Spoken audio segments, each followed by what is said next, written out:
어떤 분이 은퇴가 가까운 분에게 묻기를, 은퇴하신 다음에 무엇을 하시려고 합니까? 물으니까 그분 대답이 여행이나 실컷 다녀보고 싶습니다. 그렇게 얘기했다고 합니다. 모든 사람이 여행을 좋아하는 것 같습니다. 인생 자체가 나그네의 길을 걸어가는 여행자와 같기 때문일 것입니다. 그런데 인생의 여정에는 리허설이 없습니다. 여행 연습이 없습니다. 한번 그 여행의 길을 걸어가면 그뿐입니다. 다시 반복해서 걸어갈 수가 없습니다. 인생은 단 일회적인 삶뿐인 것입니다. 미국의 대륙을 횡단하는 우리 교포들이 많이 있는데 별로 영어를 잘 못해도 그 대륙을 잘 횡단할 수 있는 여행을 하는 방법은 지도를 구해가지고 그 지도에 도로 표시대로 가기만 하면은 어디든지 안전하게 갈 수가 있습니다. 또 어떤 도시에 관광을 하려면은 그 관광 지도, 관광 안내 책자를 가지고 찾아가면은 좋은 관광도 할 수가 있습니다. 또 외국 가게 되면은 간단한 외국말로 인사할 수 있는 그런 용어도 익히고 가게 되면은 즐거운 여행을 할 수가 있을 것입니다. 그런데 우리나라 사람들이 여행하는 거하고 유럽 사람이나 미국 사람들이 여행하는 것은 조금 차이가 있습니다. 이 유럽이나 미국 사람들을 여행을 하려면 오랫동안 준비를 합니다. 어디로 가서 또 무슨 목적을 가지고 또 무엇을 우리가 구경할 것인가, 시간을 배정하고 정력과 비싼 값을 지불하면서 그 여행을 떠나서 아주 보람 있는 여행을 하는 것입니다. 그 사람들 보면 꼭 노트를 가지고서 하루 종일 여행하는 것을 전부 다 기록을 해둡니다. 어떤 점이 좋았고 무엇을 발견했고 문화적인 상황 다 기록을 해둡니다. 또 어떤 사람은 1개월 동안 여행을 하는 사람이 있고 석 달 동안 여행하는 사람이 있습니다. 우리나라 사람이 일주일 동안에 잠깐 급히 갔다 와서 해외여행을 하는 것 같이 생각을 합니다. 사흘 동안 어디 값싸게 다녀와서는 해외여행을 하는 것 같이 생각을 합니다. 제가 노르웨이에 가서, 노르웨이가 아닙니다, 이 뉴질랜드에 가서 노르웨이에서 온 사람의 얘기를 들어보니까 한 10년 동안 계획했던 여행을 6개월 동안을 여행을 하는데 큰 버스, 그 안에서 자기도 하고 음식도 만들어 먹을 수 있는 버스를 하나 대절해가지고 동남아 일대를 6개월 동안 온 가족이 다닌다는 얘기입니다. 왜 그런 거니? 저 노르웨이 북쪽에 그 백야의 기후를 가지고 있는 거기서 살다가 이 동남아를 내려와서 6개월 동안을 많은 경비를 들여가지고 여행을 한다는 얘기입니다. 여행의 문화가 좀 다릅니다. 여러분, 이 감리교에 교조되는 요한 웨슬리 선생도 일생 동안을 여행을 많이 다녔습니다. 어떻게 보면은 가정생활도 등하리하리만치 여행을 많이 다녔는데 그것이 전도 여행입니다. 지구 2바퀴 반을 돌 정도로 여행을 많이 다닌 것이 감리교의 웨슬리 선생입니다. 사도 바울도 일생은 결혼도 안 하고 홀로 여행을 다니면서 1차, 2차, 3차 전도 여행을 다니면서 선교를 하신 것을 알 수가 있습니다. 소아시아, 지금의 터키 땅과 헬라 땅을 도시마다 찾아다니면서 교회를 세우고 전도를 하는 것을 알 수가 있습니다. 이 본문에 보게 되면은 바울이 아덴을 떠나서 고린도에 가서 1년 반 동안을 유하다가 수리아로 떠났다 그랬습니다. 또 고린도에서 브리스길라와 아굴라를 데리고 에베소에 갔다. 갱그리아에서 소원이 있어서 바울이 머리를 깎았다. 에베소에 가서는 회당에 들어가서 유대인들과 더불어 변론하고 전도를 하고 가이사를 통해서 예루살렘 올라가서 문안을 하고 다시 안디옥에 와서 얼마 동안을 지나다가 다시 갈라디아 땅으로 떠났다. 브루실리아 땅에 가서 형제들을 사도들을 굳게 세우게 되었다. 사도행전을 보면은 이 바울이 어떤 도시를 여행했다고 하는 도시 이름이 분명히 밝혀져 있고, 그리고 그가 무슨 일을 행했다 하는 것이 사도행전에 기록되어 있습니다. 아마도 사도 바울은 지도를 펴가지고 다니면서 아마 에베소에 가고 또 빌립보에 가고 두아디라로 가고 갈라디아로 가고 지도를 가지고 다녔을 것이다 그랬습니다. 21세기의 최대 발견 중에 하나는 인간의 유전인자 가운데 게놈이라고 하는 지도를 발견한 것입니다. 이걸 보고 무신론자가 예수를 믿기 시작했습니다. 인간은 진화된 것이 아니라 하나님의 특별한 피조물이요 창조주가 계시다고 하는 것을 믿게 되었습니다. 지도를 발견하고 난 다음에 이 게놈이라는 유전자 지도를 보게 되면은 암에 걸린 사람이 이 지도 가운데 무엇이 잘못되었다, 이걸 어떻게 치료할 수 있다. 당뇨에 걸린 사람은 이 지도 가운데 이것이 잘못됐기 때문에 어렵게 치료하면 된다. 지도 하나 발견하는 것이 인간 치유의 대혁신적인 방안이 나오게 된 것입니다. 오늘 성공적인 인생을 살아가는 여러분들에게 지도를 가지고 있느냐 하는 것입니다. 여러분의 인생의 여정에 내가 살펴갈 수 있는 지도를 지참하고 가고 계시느냐 하는 것입니다. 저는 오늘 이 세 가지로 나누어서 생각하려고 합니다. 첫째로는 내 인생의 목표를 바로 정하고 여행하라 하는 것입니다. 목표가 분명해야 됩니다. 목적지가 분명해야 됩니다. 방향을 바로 정해야 됩니다. 내가 어디로 가서 무엇을 할 것이냐 하는 목적지가 분명해야 됩니다.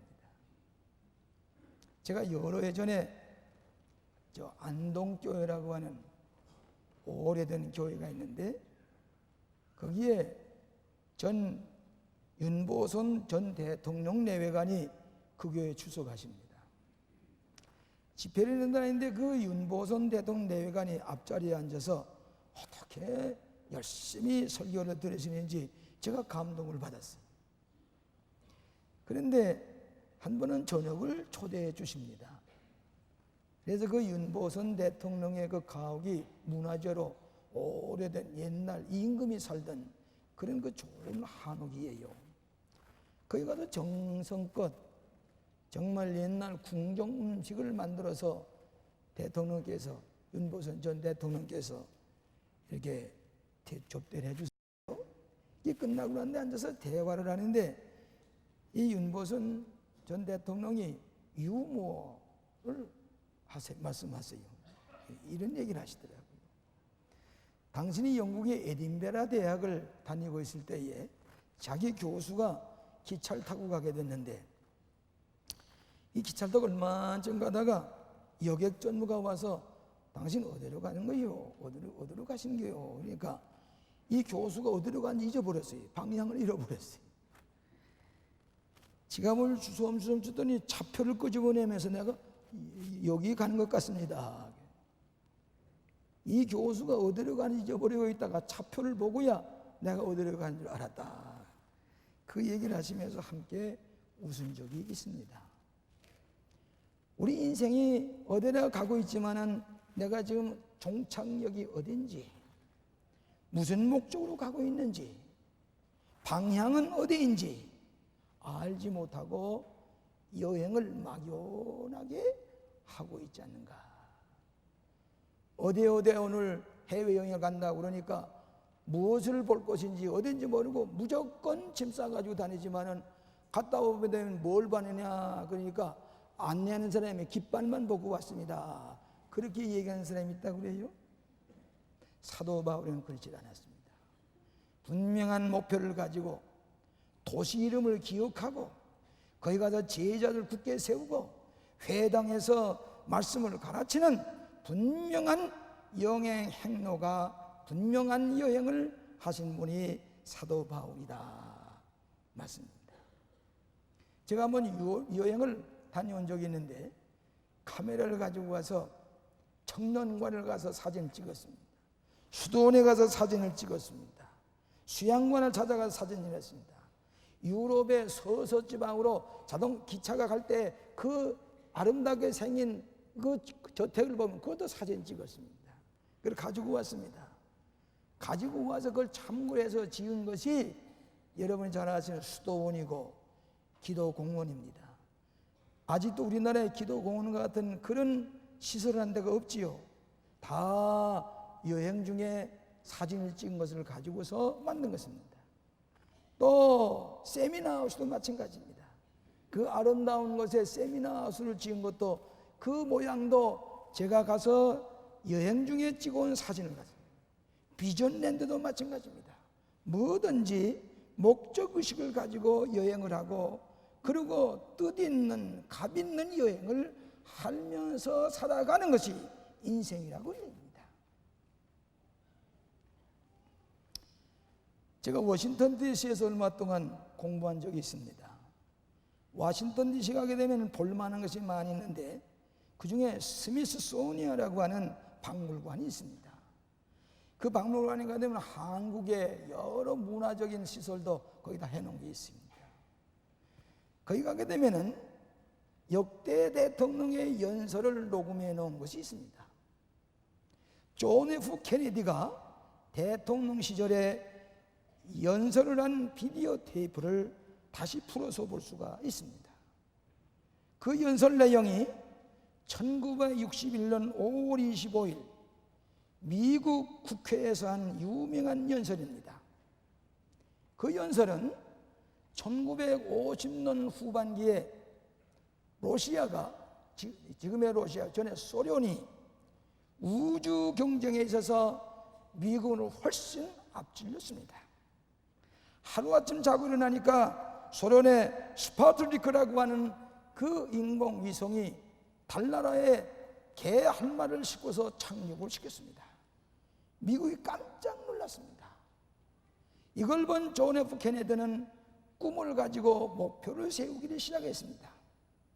어떻게든지 이 소련에 뒤떨어진 우주 경쟁에서 우리가 빨리 출하해야 되겠다고 하는 생각을 가지고 연설한 내용인즉은 무엇인가 하니 앞으로 10년 이내에 달에 사람을 착륙시키고 안전하게 지구로 돌아오게 하는 비전을 성취해야 될 것이다 하는 연설을 국회에서 하게 됐습니다.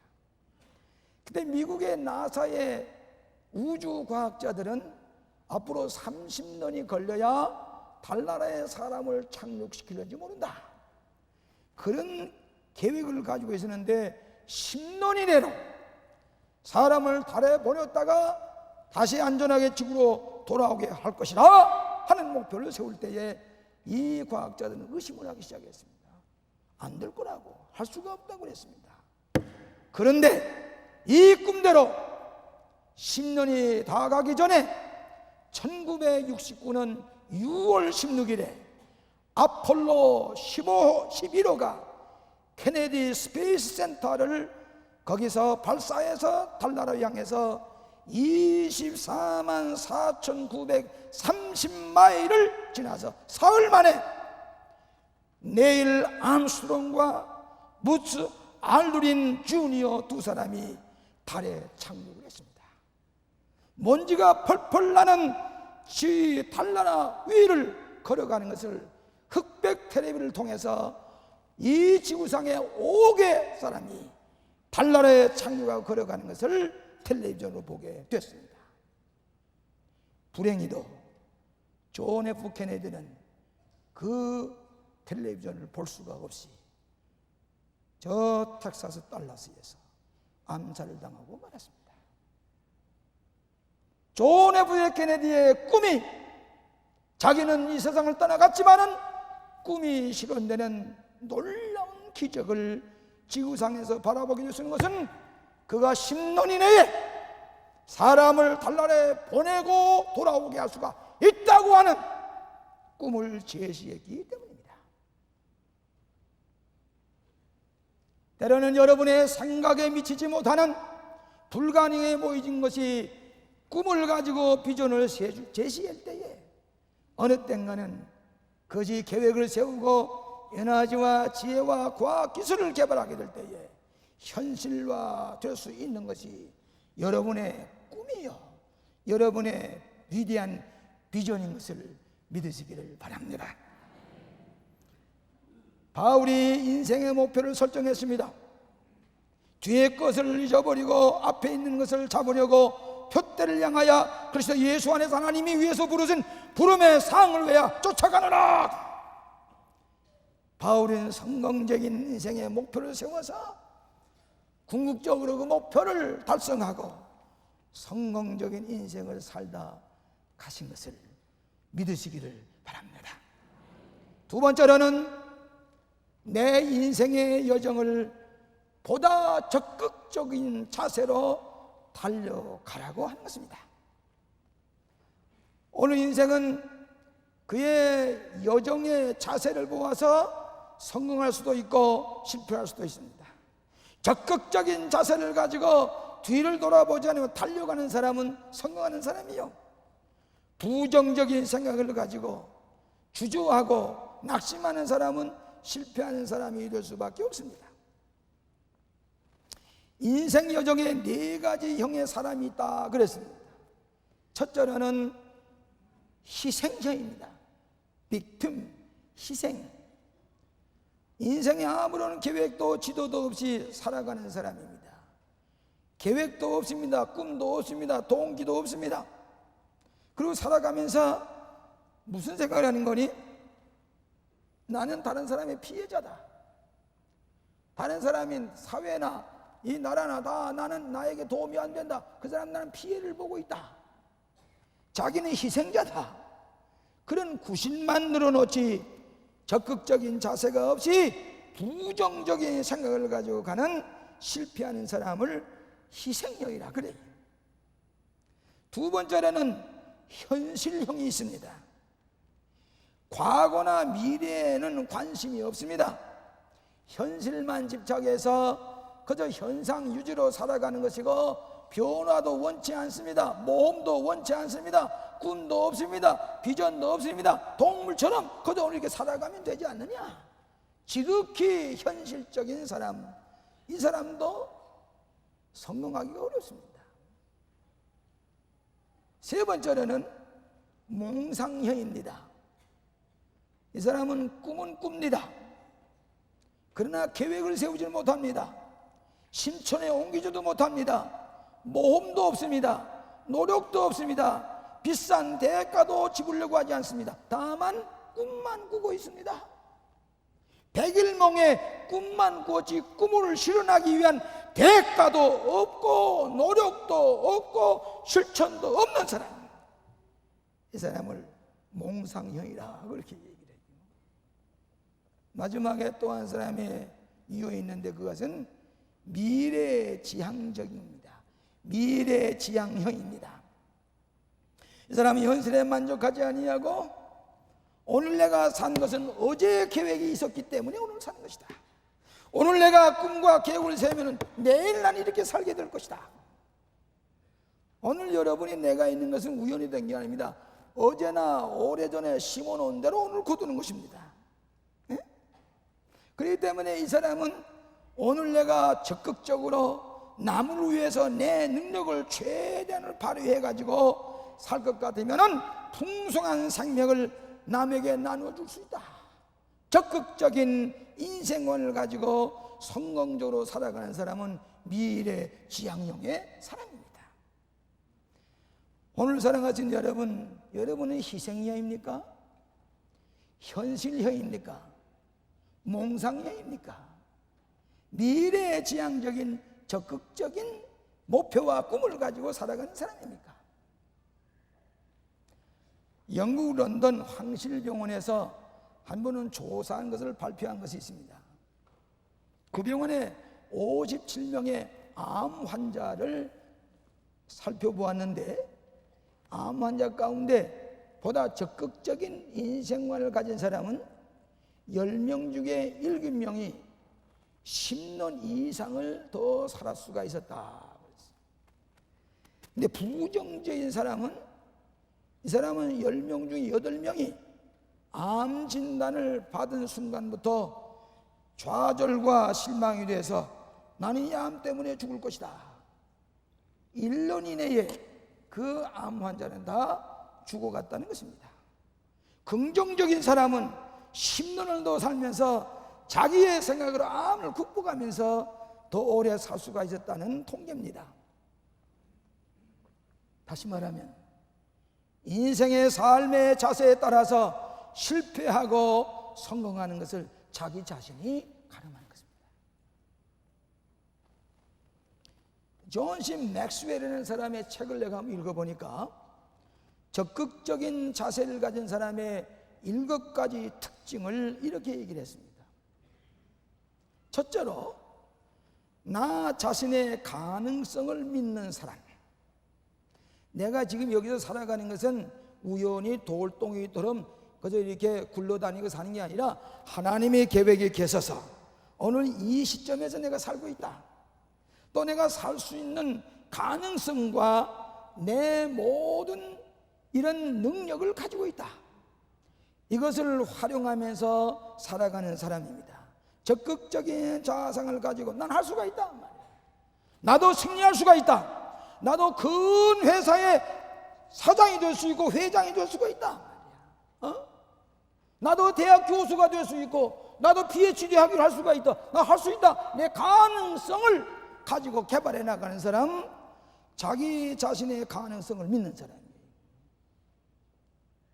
두 번째로는 다른 사람의 최선의 것을 보는 사람입니다.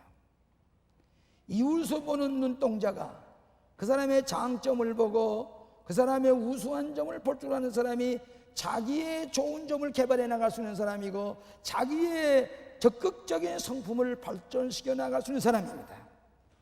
남의 약점만 보고 남의 단점만 보는 사람은 부정적인 사람입니다. 남의 장점을 볼 줄 알고 남의 최선의 것을 볼 줄 아는 사람은 내 자신의 적극적인 성품이 개발될 수가 있다는 얘기입니다. 다른 사람의 좋은 것을 보시라 그 말이에요. 세 번째로는 어디서든지 기회를 만드는 사람. 기회는 어디든지 있습니다. 기회는 어려운 가운데서 최선의 기회를 찾을 수가 있습니다. 어떤 환경에서도 기회는 있는 법입니다. 문제투성이 같은데 그 문제 속에 기회가 있습니다. 이것이 적극적인 사람입니다. 심리학자가 얘기를 들어보니까 어렸을 때 어린아이를 키울 때에 어린아이들이 부모님 무슨 얘기를 하면 네 한 번도 아니라고 해본 적이 없어요. 네 그런 어린아이는 커서 다 네네 예스예요.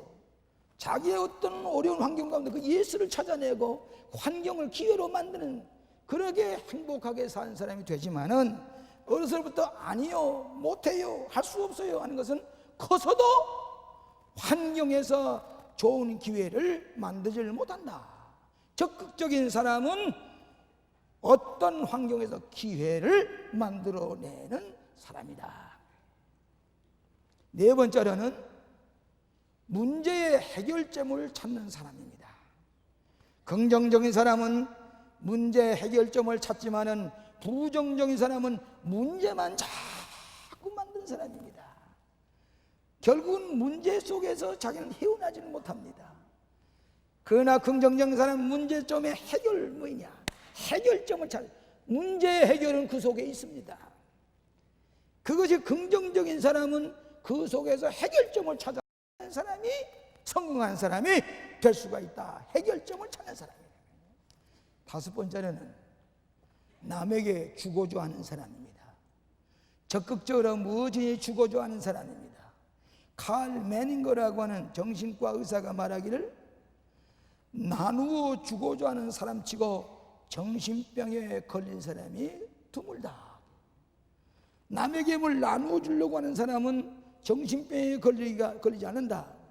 그러나 나눌 줄 모르고 자기만을 붙들고서 인색하게 개인적으로 자기만을 위해서 살아가는 사람은 정신이상병에 걸리기 쉽다 그 얘기입니다.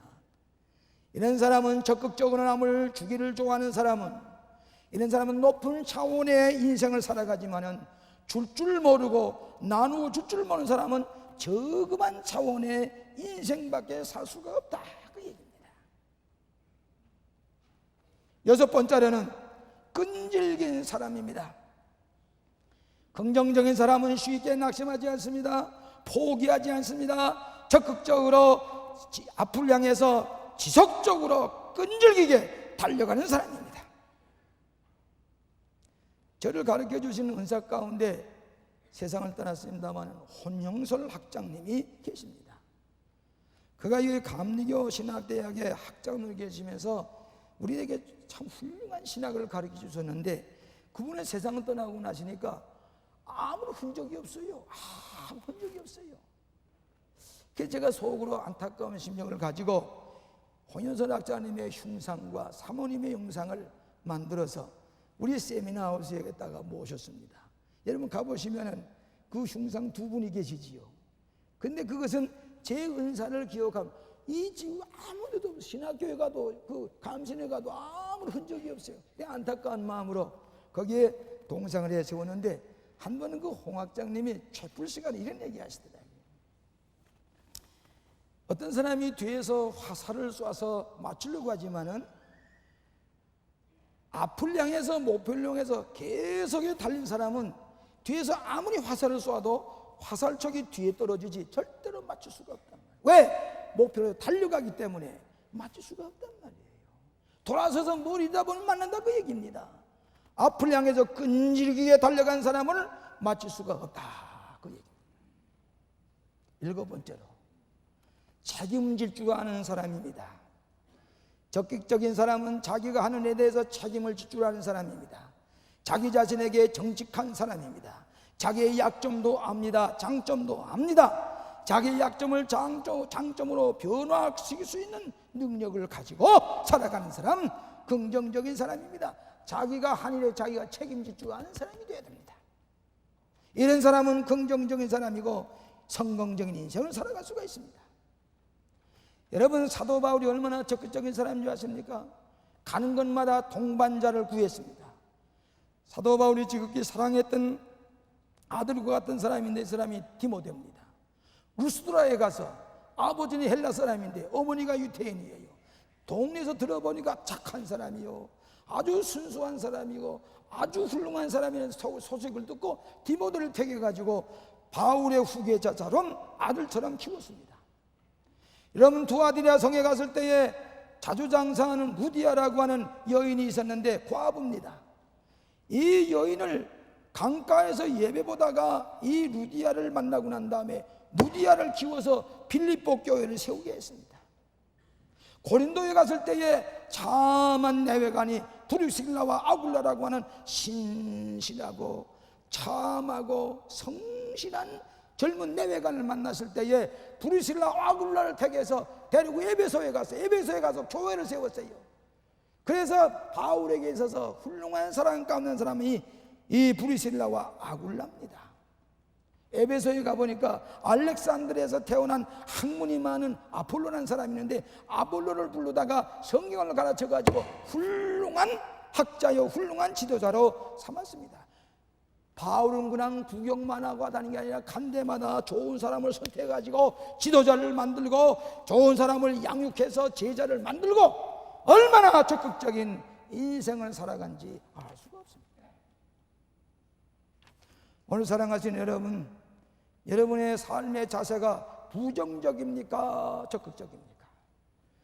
부정적인 사람은 자기도 성공하지 못할 뿐만 아니라 남에게까지 실패하도록 영향을 끼치는 그런 사람은 매우 불행한 사람이 될 수밖에 없는 것입니다. 마지막으로 내 인생의 과정에서 성공하라 그 말입니다. 성공은 목표가 아니라 과정입니다. Success is journey라고 그랬어요. 하나의 성공이라는 여정이지 그것이 목적만이 될 수가 없다 그 얘기입니다. 여러분 살아있는 동안에 하루하루 내가 충실히 살면은 성공한 사람입니다. 여러분 사도 바울이 1차, 2차, 3차 전도여행을 했지만 마지막에는 로마로 끌려가서 최고랑을 채워가지고 마지막 순교하는데 여러분 로마에 가게 되면은 바울의 참수를 당한 교회가 있습니다. 거기 가서 보게 되면은 마지막에 바울을 순교하는 장면에서 바울의 목을 이렇게 자르게 되는데 그러니까 이 바울이 목이 떨어지면서 3번을 떨어졌다가 뛰고 떨어졌다가 뛰어서 3번을 떨어지는 자가 있는데 바로 그 자리에 바로 샘토가 생겼다 그 얘기입니다. 지금도 가서 여러분 볼 수가 있어요. 어떻게 보면 바울은 실패로 끝났는지 모르지만은 바울은 삶의 과정에서 성공한 분인 것을 알 수가 있습니다. 폴 하비라는 사람이 말하기를 소경은 자기가 접처가 있는 촉각의 한계를 벗어나지 못합니다. 무식한 사람은 자기 아는 지식 밖으로 벗어나지를 못한다고 그랬습니다. 그러나 비전 있는 사람, 위대한 비대한 비전의 사람은 그 비전의 세계에서 마음껏 자기의 뜻을 펴나가는 것이 위대한 비전의 사람이라고 그랬습니다. 자기가 만질 수 없는 촉각으로 자기 한계를 가지고 왜 이러지 않느냐 소경이 하는 얘기입니다. 지식이 없는 무식한 사람은 자기의 지식 한계를 벗어나지 못하기 때문에 남의 꿈을 가지고 얘기하는 것을 가타부타 얘기할 수밖에 없는 것이라는 말이에요. 오늘 사랑하시는 여러분, 꿈의 사람은 주저하지 아니하고 그 꿈을 표현하가는 것이 하나님의 뜻을 이루는 사람입니다.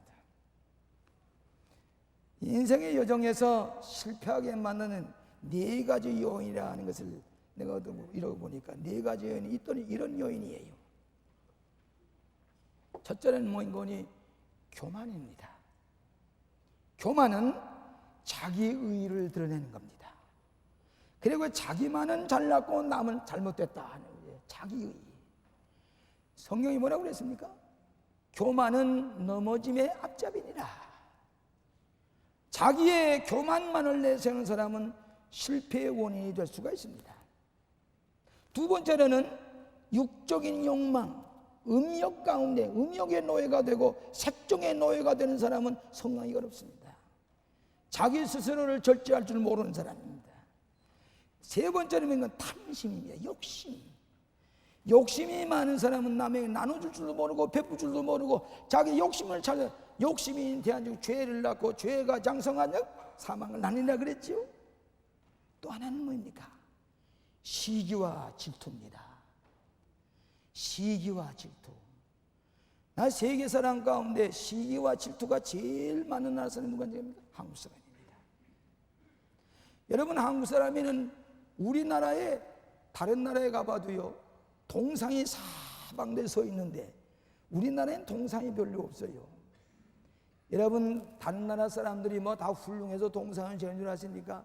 그 사람들의 약점도 있고 부족한 점이 있었지만은 죽고 난 다음에 그 사람의 장점을 내세워가지고 사방에 동상을 세워서 훌륭한 사람으로 모시지요. 남이 잘 되는 걸 보지를 못해. 시기와 질투로 거짓말에서 깎아내리우고 상처를 만들고 그렇게 해놓은 그 사람을 보면 결국 그 사람도 별 볼일 없는 사람이라고요. 우리나라 사람이 이걸 고쳐야 됩니다. 남이 잘 되면 박수를 보낼 줄 아는 사람이 돼야 돼야 성숙한 사람이 되는 것입니다. 남이 뭘 잘 되면 미워하고 시기하고 질투하고 깎아 나중엔 거짓말을 버틸 수밖에 없는 것이지요. 이것이 우리나라 사람들이 어려움을 당하는 징조 중에 하나입니다. 다행히 최근에 우리나라의 건국 대통령인 이승만 대통령의 동상을 그간은 그렇게 반대했지만 국회 안에 세울 수가 있었습니다. 또 박정희 대통령 누가 뭐라고 그래도 뭐 독재니 어쩌니 해도 그 사람 때문에 우리나라가 경제가 나아진 겁니다. 목숨을 바쳐서 이 나라의 경제를 세운 사람입니다. 약점이 없는 인간이 어디 있습니까? 그런데 그분을 위해서 저 기념관을 세우게 했다고 하는 얘기는 우리나라가 이만큼 성숙해지고 있구나, 나는 그렇게 생각을 합니다. 오늘 남의 일에 대해서 박수를 보낼 줄 모르고 시기와 질투 가운데 없는 얘기, 거짓말을 보태가지고 상처를 낸 자기 스스로가 부정적인 사람이요, 그런 사람은 자기 자신이 성공하기도 어려울 것입니다. 기원전 399년 봄 10세의 노 철학자 소크라테스가 아테네 법정에서 사형 선고를 받았을 때에 소크라테스는 이렇게 말했습니다. 자, 떠날 때는 왔다. 우리들은 우리의 길을 가야 한다. 나는 죽으려 가고 여러분은 살려 간다. 누가 더 행복할 것인가? 오직 신만이 알고 계시다. 산다는 것은 저마다 자기의 길을 가는 것을 말합니다. 우리 하나님 앞에 진실하게 정도를 걸어가야 합니다. 삶의 목표를 정하고 길이 되시고 진리가 되시고 생명이 되시는 예수 그리스도의 패러다임을 따라서 적극적으로 정도를 걸어가는 사람만이 인생의 여정에서 성공하게 되시는 여러분 되시기를 주의 이름으로 축원합니다.